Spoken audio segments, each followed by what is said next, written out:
Wow, man, you know, I don't know, bro. I have to look at it. I mean, you know, I'm gonna see what's going on. I ain't never, and I bet you I'm not, I mean, that's probably a majority of us haven't never seen it, you know. So y'all do tours and everything for people? We got horseback riding lessons. We host events. We have an event this Saturday and Sunday coming up. It's a pop-up event, vendor pop-up event, flea market. Let me see if I can see, you know, some this what's going on. It started at 10 o'clock, 10 to 5, Saturday and Sunday, this Saturday and Sunday, $20 fee per table. Come on out there and shop with us. We're gonna have a lot of good music, positive vibes, refreshments will be sold. So what type of event, like any type of vending, like can you sell like anything? Yeah, I mean, we got Larry Hott collection. Oh, check them out. Check them out. We're gonna have you a booth set up down there. You know? No. Ooh, why not wear positivity? You know what I'm saying? Boy, salute. Salute, you know? Facts. Man, that's cold, man. You know, so y'all make sure when it's over with, man, put the info in the comments, you know what I'm saying, as soon as you can, so I can go ahead and get to it. So that's a $20 vendor fee, man. Y'all get out there, man. Y'all can see the ranch, you know, man, experience something different, man. Like, man, get out there for real. Y'all, you say y'all do even if you just want to come shop, hang out. You know what I'm saying? We doing a cleanup also this Saturday and Sunday. So we look for volunteers and any type of paint supplies. Anybody might want to donate. It's happening the same day. Okay. We try to mend the fences. A little fence need a little work, a little paint. That's it. But come on out there, just to say what's up and hang out. You know what I'm saying? Even if you ain't bad, nothing ain't selling nothing. Just come out there, experience something. Yeah, man. If I ain't had no gig, I definitely be out. But I'm finna come out there anyway. I'm gonna see what's going on, man. Y'all gonna see me on the ranch, boy. We also got an event on the 19th, June 19th. We got a speed and action show. It's like a small rodeo event. Okay. You know what I'm saying? So you're gonna see some of these kids in action doing barrel races, you know, relay races, all that type of stuff, all around the arena. Last summer we had the event and it went well. It went well. Nice turnout. That's Father's Day week. I'm gonna have to come check y'all out, man. You know, I'll stop through for a minute. And what's for the horses, right? Man, how many horses y'all have? Got 4 right now. Okay. Now I know you've probably seen this video going around with this cat riding the horse down Cottage Grove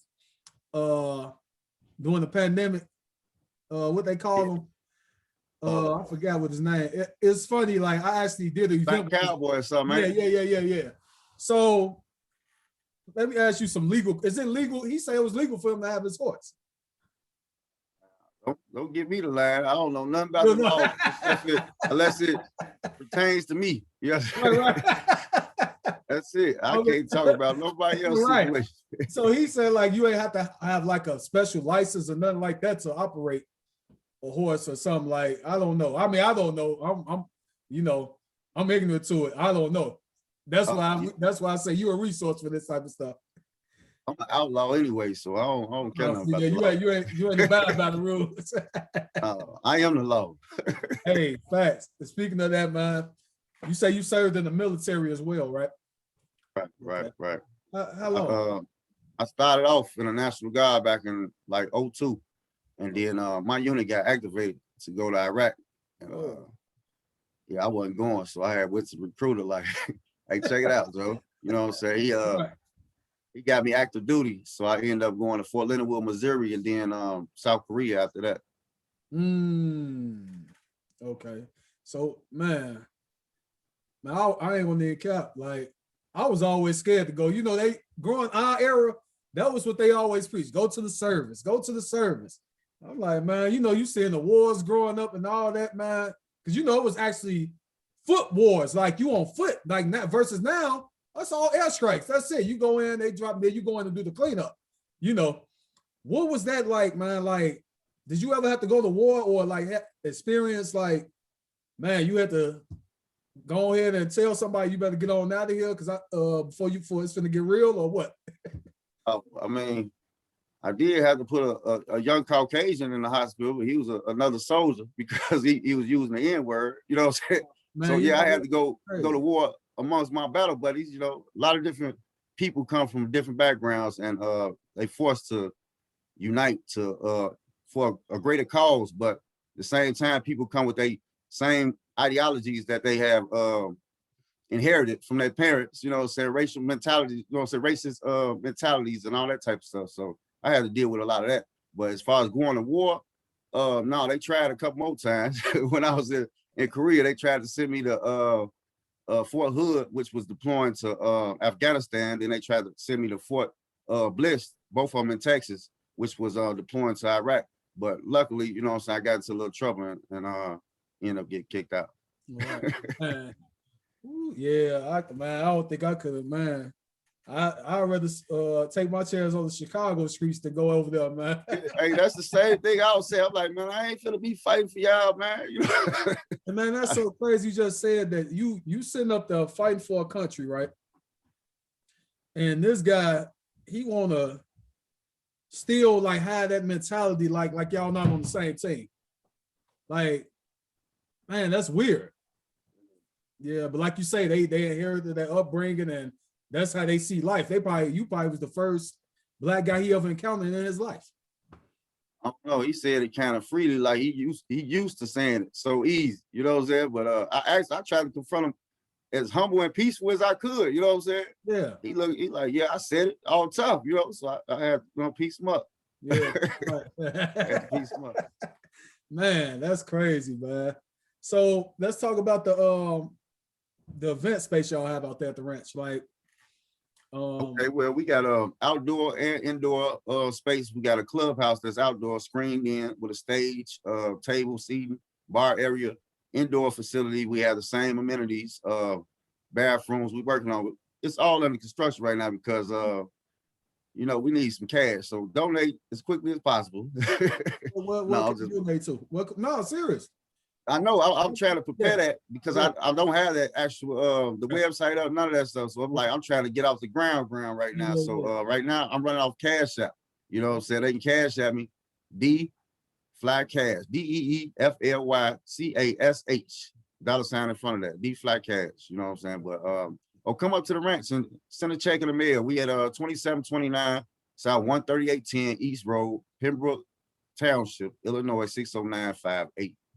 Yeah, we're gonna have to put all that information in the comment section too, man. Yeah. Cause you know what, man, that's a good cause, bro. Like, where you gonna see a black-owned ranch, man? Like, you know, where can you go learn, like you say, horseback riding, learn how to farm, learn like people still relying on these grocery stores and stuff like that to bring them food. We just went through this in the pandemic where the grocery stores ran out of food, bro. You know what I'm saying? Like, you had slim pickings. So a place like what y'all have, you actually have it there, like, and you know how to grow your own food. That's the type of stuff that we've been talking about. That's what we need. You know, we got so spoiled, like, okay, let's go ahead, you know, go over here now where you can actually grow it, man, and see the process and understand that we can't rely on the government all the time. Like, you was, I had to go back to that. You was an active service military, and they still treat you like it is what it is. So we got, but you know, as you get older, you understand how to play the game with them people. That's I don't have no type of ill will, resentment toward them. They just played the game good. You know what I'm saying? Now it's my turn. It's my turn. I'm gonna play it better. Yeah, yeah, man. So this so interesting. This next thing I'm gonna touch on your incarceration, right? Now you said you was able to represent yourself and get out your, you was able to serve less years than they was trying to get you. Yeah. That's man. And you use your own rep, no legal representation. I'm gonna tell you how that went down, man. You know. Okay. I was well, first let me start off like this. Before I even went to trial, people thought it was over with for me, you know what I'm saying? Thought it was over with. I was facing 45 years to life at 100% first-degree murder. You know what I'm saying? So I wasn't really getting no support, and I had no bond. You know what I'm saying? No bond. Yeah. No support, no lawyer. I had a public defender. Public defender ain't want to work that hard for me, you know what I'm saying, at all. What was the public defender offering you? At that first, they 45. weren't offering nothing. They weren't offering nothing at first, but then he come that time. So yeah, you know, I think they got a lot on their load. You know what I'm saying? So I probably can get them to offer 20. You know what I'm saying? And then I probably would have had to do 10. It would have been at 50%. You know what I'm saying? Yeah. 20. So no, I wasn't taking that. You know what I'm saying? I'm like, man, suit up, get ready for trial. He's still scared. He's like, man, it's gonna take like 5 years and woo to go to trial. I'm like, man, I was in the county, and people was in the county for like 6 years. I ain't even been to trial yet. I'm like, no, I ain't finna be one of them. I gotta go. Let me get up out of here. So I asked him one day, I'm in the bullpen. He's standing outside the bullpen. We ain't went to the courtroom yet. And he like, man, there's no way you're gonna get away with killing an unarmed man. He said, you're not white. This isn't Ferguson, Missouri, and you're not a police officer, right? Mhm. So I say, okay, sir. How do I get a pro bono attorney or another public defender? So then this guy say, let me tell you what you do. Tell your mother to get an effing job. That's what he told me. Yeah. On my mama, he said, tell your mama to get an effing job. I looked down, I wanted to, you know what I'm saying, break out the bars. I couldn't get out the bars, so I just smiled at him. I said, yeah, you're This right. was a Caucasian as well? Caucasian. You know what I'm saying? I said, yeah, you're right. So we went to the courtroom, and they called my case up. He started about to open his mouth. I said, Your Honor, and I'm going to say his name. Steve Statch does not represent Derek Jones anymore. You know what I'm saying? I represent myself. He said, what? How many years of college you had? I got some years of college. Well, what type of law background? Ooh, I got no background. You know, I'm not going to be lenient on you and all this other stuff. Ooh, I understand that stuff. He like, look at your mother. He told me to turn around. My mom was standing up crying, you know, weeping. I look back at her. I look back. Yes, Sean, I like to represent myself, pro se. Woo. You know what I'm saying? With just that route. And then I just hit the law library. Heavy. You know what I'm saying? Heavy. But I ended up still getting convicted. I got convicted, man. First degree murder. Still optimistic though, because I already knew what was going on. Before I went to trial, I'm on the phone. I'm like, listen, the judge either gonna reduce it to second degree or self-defense. You understand what I'm saying? Yeah. And I'm thinking I'm finna be gone, but I'm like, the most he probably give me is 12 years, and I'm gonna end up doing 6. This is what I said. This is what I predicted before I went to trial. Yeah. So after I got convicted, I went back for sentencing. And no, matter of fact, before that, he sent me another public defender in the county to visit me. So this guy, he say, listen, the judge is either gonna reduce it to second degree or self-defense. He said the same thing I had predicted, right? I said, yeah, I know. I said, here's the motion. Now I wrote up, type that up for him. Give him the motion. He typed it exactly, word for word. I got the original in here somewhere. You know what I'm saying? Type it up, give it to the judge. The judge called the case up. He like, listen, okay, I do see that he was the aggressor. I reduced it to second degree. And then he ended up giving me 13 years at 50%, but I did 6 months. Well, I got 6 months good time, so I got out in 6 years, just like I predicted. Yeah. Man. Ooh. Yeah, I was my own attorney. I had to question the witnesses, you know what I'm saying, submit evidence, all this. I did all that. It's not funny, but it's like, bro, what was your mindset to really, like, you got in that law library and just study everything? Like every day. That's what you did. Every day. I'm stealing books from the law library, you know what I'm saying? Yeah. Stuff ain't supposed to leave there. I'm getting into it with Sally so I can have a cell to myself. I got the top bunk now, all my law papers spread out. My office, I'm sticking a stick I made out of paper to stick my arm out the little cell to cut the light switch back on after the CO do count. You know, so I'm in it up. Because it was like, man, it was like, I felt like my life was online. You know what I'm saying? Yeah. And wasn't nobody going to look out for me but me. How I'm going to do it. You know what I'm saying? So. Man, dang. So that's so real, man. This is why I had to have Dee Knows on here, man. Because how many people you know that did that represent themselves in like at the magnitude and the level you did, you know, that was in there with you? Zero. Wow. When I go hard on something, I go hard. You know what I'm saying? Like, it's a motivational speaker, but somehow ain't nobody gonna outwork me. You know what I'm saying? I forgot his name. You know what I'm talking about? Yeah. Sometimes, yeah. That's how I feel. You know what I'm saying? If I focus on something, yeah, can't nobody outwork me. Man, you like man, you know, because there's so many people, man, that's dealing with mistrials and all type of stuff, man, that's getting caught up and getting lost in the system. And man, bro, to be honest, this is my first time even hearing that you can even do something like that. You know what I'm saying? Like you say, you an outlaw, so you like. I need to get the footage from the interrogation room when they first arrest me. Yeah. I'm sitting in there and they come in like 3 deep trying to question me. I'm like, man, give me some law books. You know what I'm saying? That's exactly what I told. That's all I said. I ain't get no statement. Give me some law books. Right. You know what I'm saying? Right.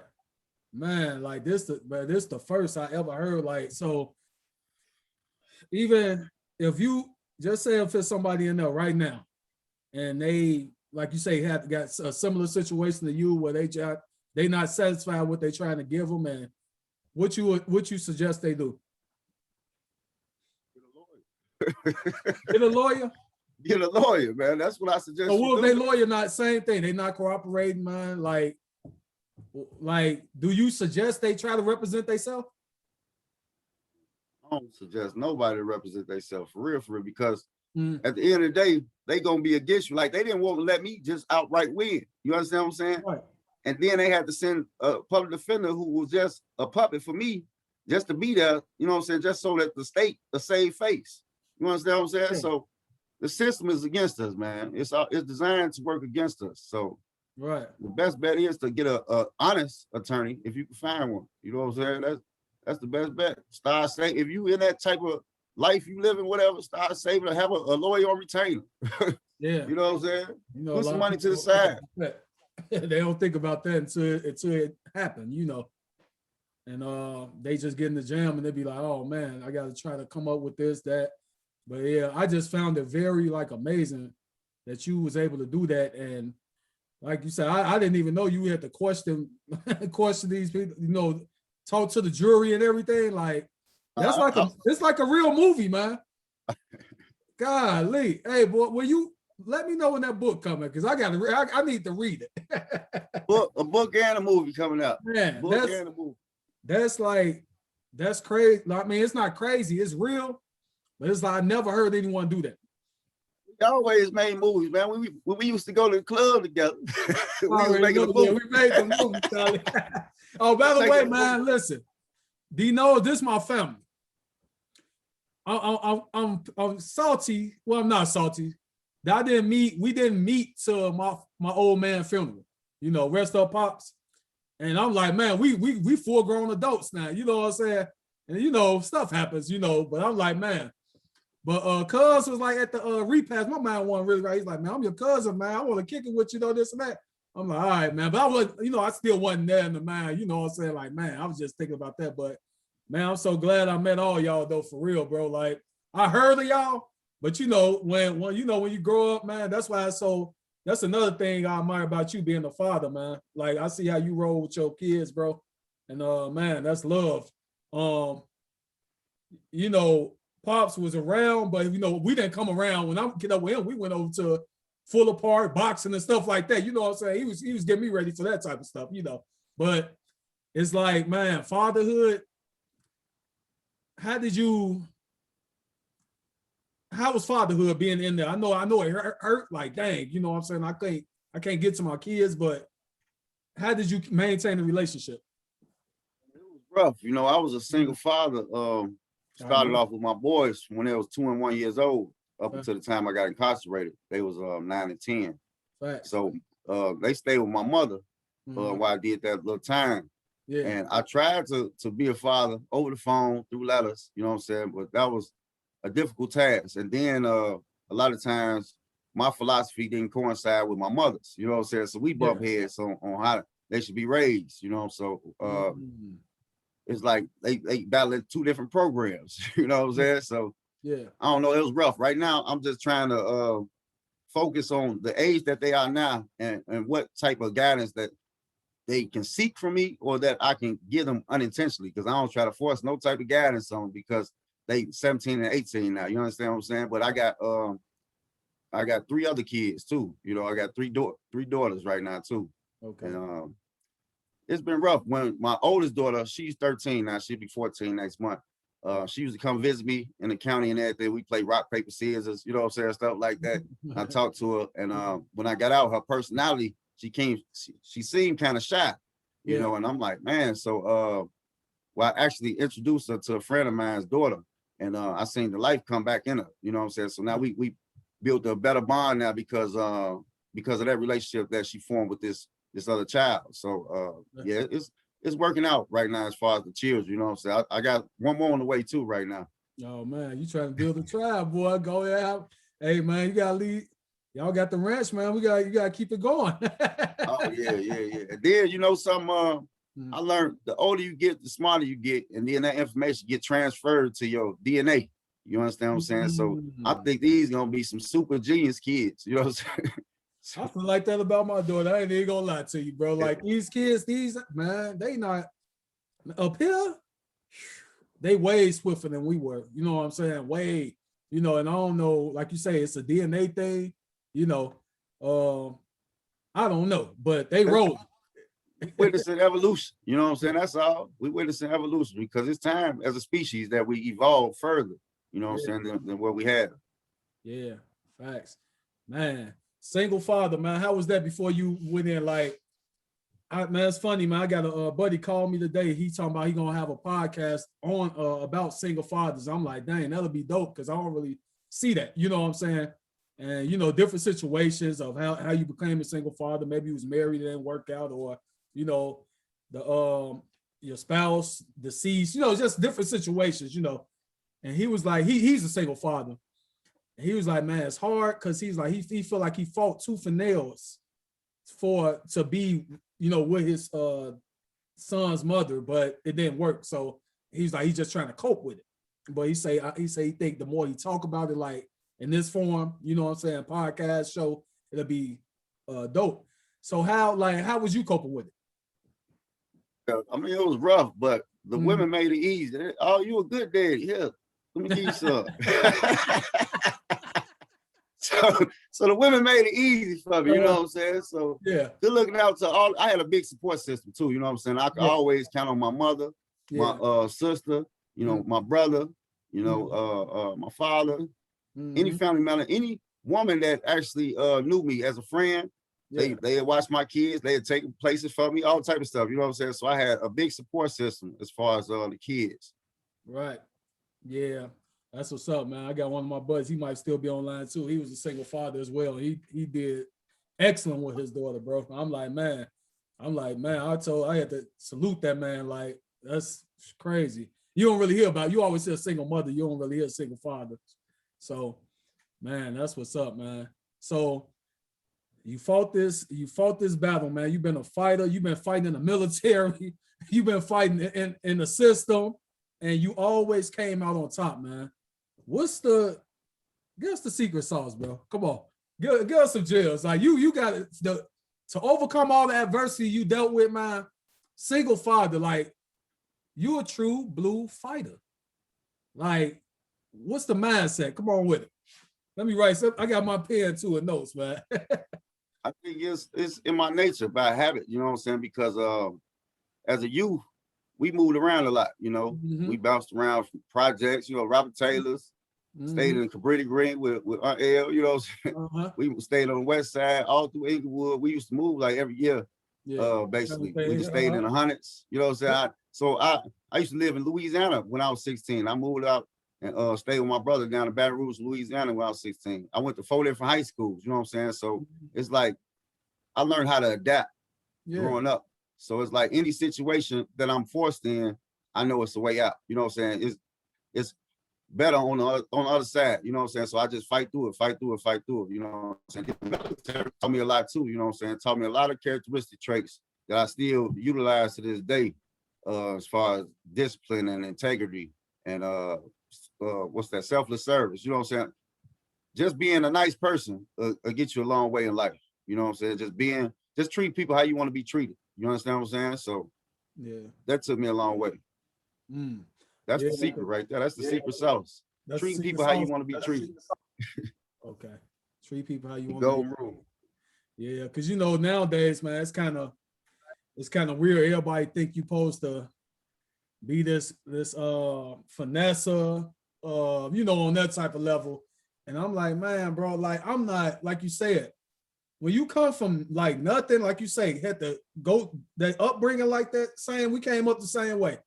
I can't see myself just doing that to nobody. You know what I'm saying? Like, you got to have some type of integrity, some type of, you know what I'm saying? I ain't saying nobody perfect by far, but it's a lot of people out here. The finesse game is up for them. That's what they love. You know, that's what they do.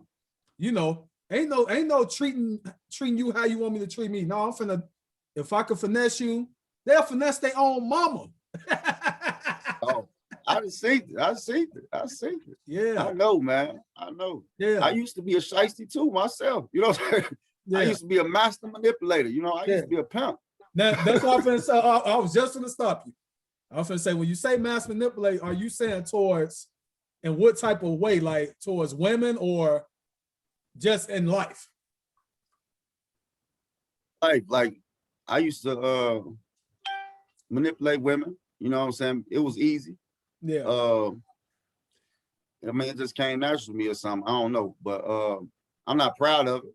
You know, some I worked through, some I'm still dealing with, because when I was locked up, you know what I'm saying, I was reading like a book a day, reading business books, you know, the art of seduction, the law of attraction, all this type of stuff. And I was thinking, and I'm trying to build myself up to be a better pimp. You know what I'm saying? When I got out. Until when I got out, and I'm like, nah, this is unrealistic for me. You know what I'm saying? Then I'm not even that person anymore. I don't even look at women that way. You know what I'm saying? I had to change my direction and change my why I did all that studying. You know what I'm saying? Then apply it to something else. Right, man. So just say that situation never happened. I remember you in your pimping days too.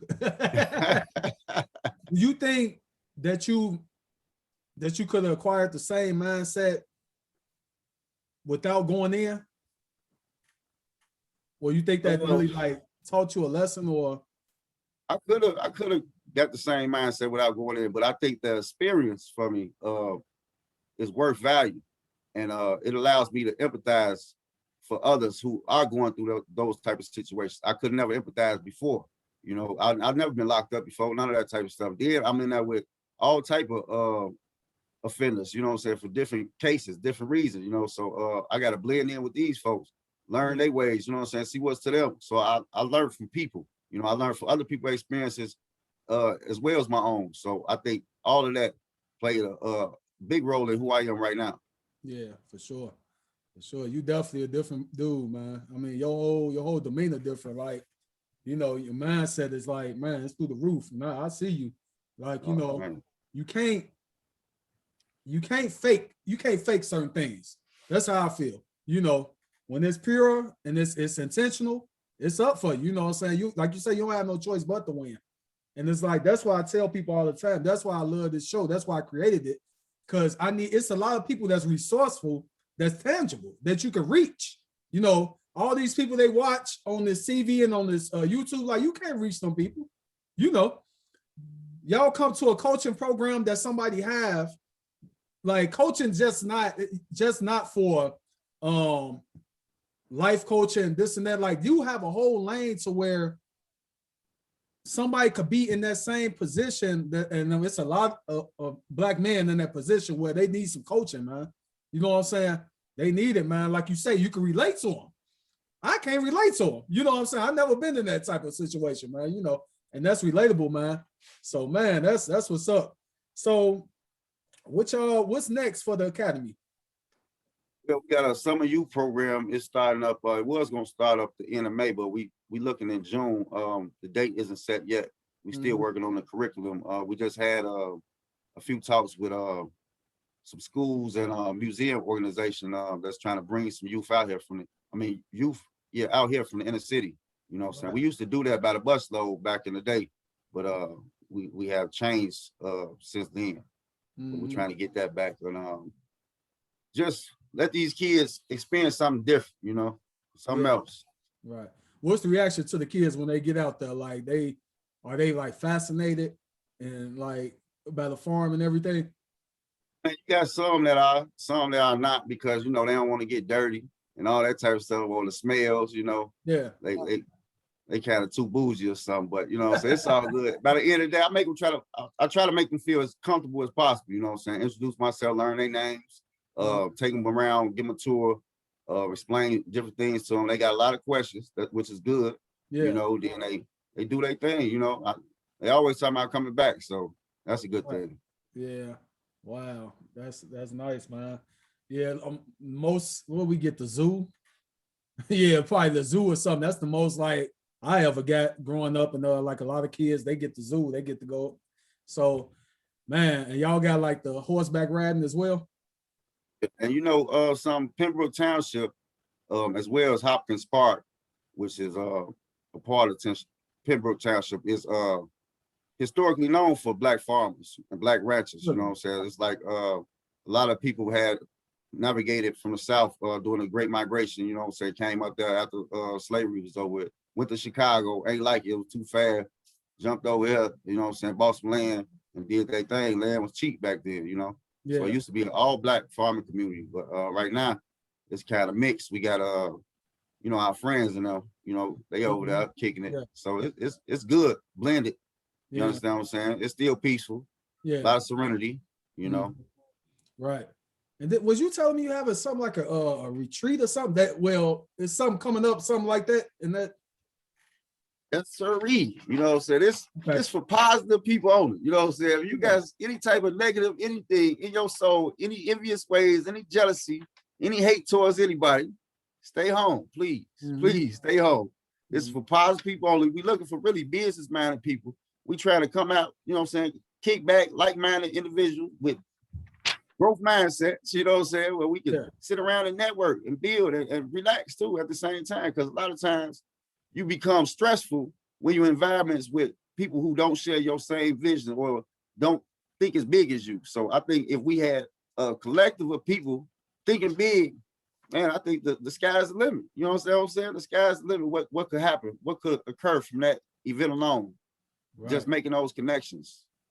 Man, yeah, you just said the word right there, man. Being around like-minded people, that's the key. That's like, I feel like that's the key to success. Like, you know, you try to transform and transition, and you still around somebody that's not even thinking on that level. Like, you know what I'm saying? You got to get in touch with your spiritual self and know which way you're going. You know, a lot of people definitely grow different on a spiritual level. You know, hey, man, when is the event again? September 3rd, 4th, and 5th. But we got pre-sales going on right now. It's $100 for the 3-day weekend. You know what I'm saying? You're going to get you a couple of drink tickets, a couple of food tickets. We got a lot of vendors set up. It's going to be hosted by Jamaica's own Carline Brown. She's an actor, talk show host, writer, producer, artist, influencer, and also author and life coach and credit goddess, Amina Infinity. She coming all the way from Iowa. You know, so we still looking for vendors for this event, musicians, comedians. We're gonna have spoken word, yoga, karaoke, sipping paint, you know what I'm saying? Speed dating for all you single folks out there, raffles. But it's bring your own everything as far as like tents, sleeping bags or air mattresses, whatever you want to set up, your grill, you know, just bring everything out. If you don't have it, I'm giving you enough time now to make that purchase, and it's going to be a valuable resource for you. You can bring it out every season. You know, it's not something that you just going to use and lose, you know. So investing in sustainability, you know, being able to just have a tent somewhere, you might need it. You know what I'm saying? You never know. You might need it. Facts. Yeah. Yeah. A lot of us never, you know, a lot of our people in our culture never been camping. You know what I'm saying? They don't even know how to adapt to that. You know, I think I probably did it one time, young, but I ain't been in a long time. Yeah, man. What's that type of environment like camping? Oh, the camp life, you know, it's something else, you know, because it's pitch black out there. Yeah. But you see all the stars, you know, You got people enjoy themselves, doing you know what I'm saying, whatever vices that they want to indulge in with nobody judging them, you know what I'm saying, just being free. And it's wonderful, a wonderful experience. Real serenity place, huh?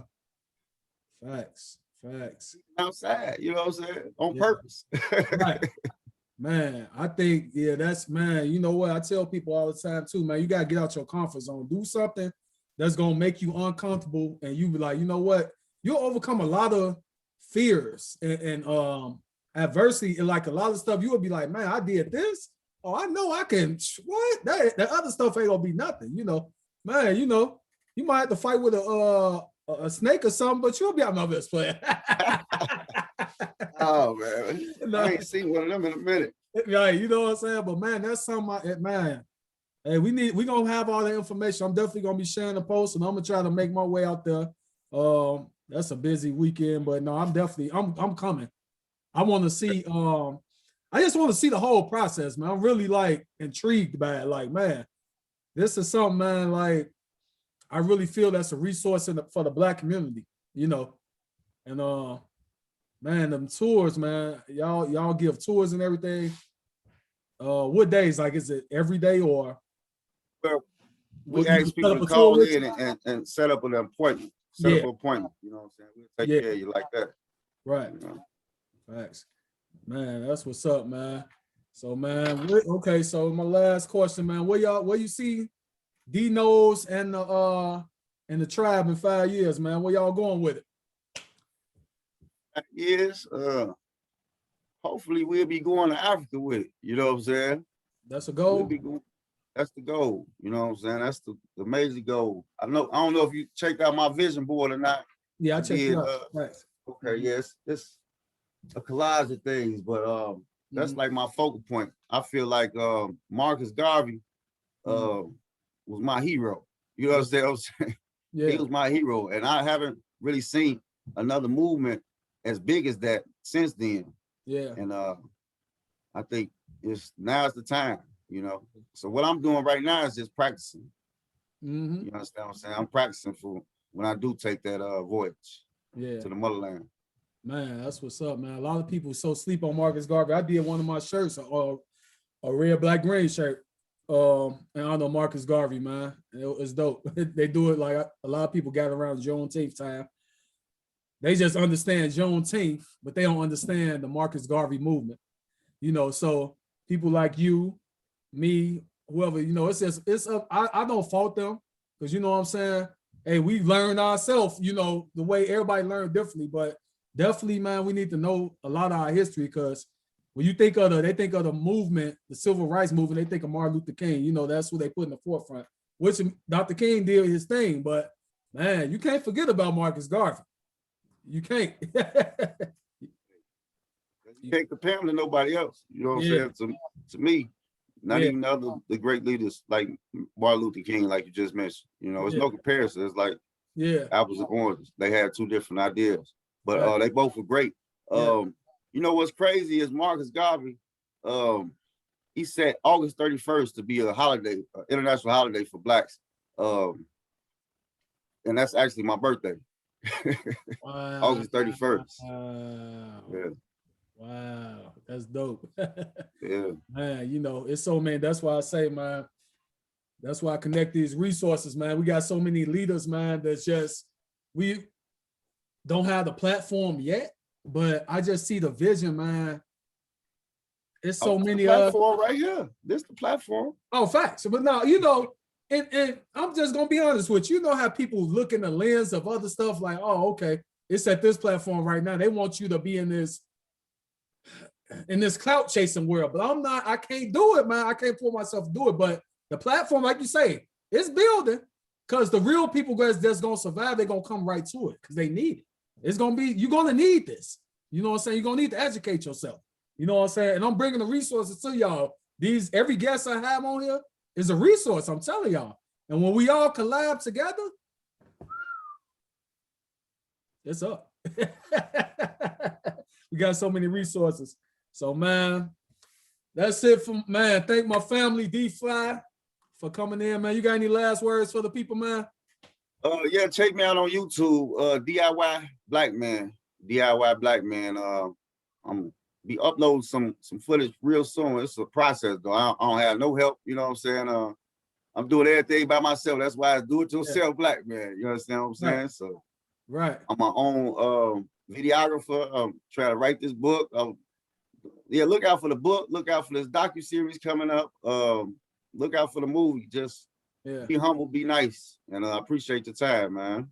Oh, facts, man. I had to put D-Fly back out there because I just I'm like, that's like me, Larry and Hott. So I had to merge together, Larry Hott. But see, you took the fly off and put the nose on there, Dee Knows. And you do know, man, cause man, boy, I thought I went through some stuff. Jeez, man. So, man, I look forward for some more dialogue, man. Like I said, we're gonna link up, man. And hey, y'all make sure y'all get up with Dee Knows. Go follow him. I tagged him in, and he gonna put the information, like everything y'all need to know, in the comments after this interview over with. So, man, see y'all next week. Connect the Resource Show. I want to thank y'all, and it's up. Holla.